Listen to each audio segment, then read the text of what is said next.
Back to our channel. So today in this video we are going to discuss about how to categorize transactions in Mint automatically. So without wasting much of our time, let's get straight into the video.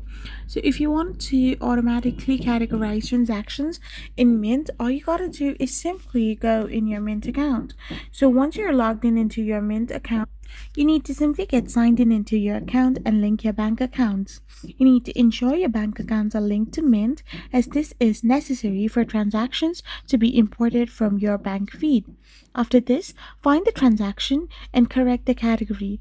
Find a transaction that was not categorized correctly and change its category to the one you prefer.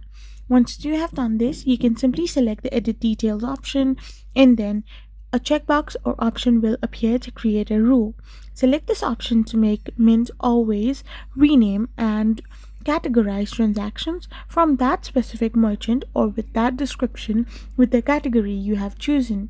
After this, confirm the new rule to apply it and you're all set. So this is how you can simply categorize transactions in Mint automatically. I hope you found this video helpful, so don't forget to hit that subscribe button and do give us a thumbs up. We will be back again with more informative videos. Thank you for watching.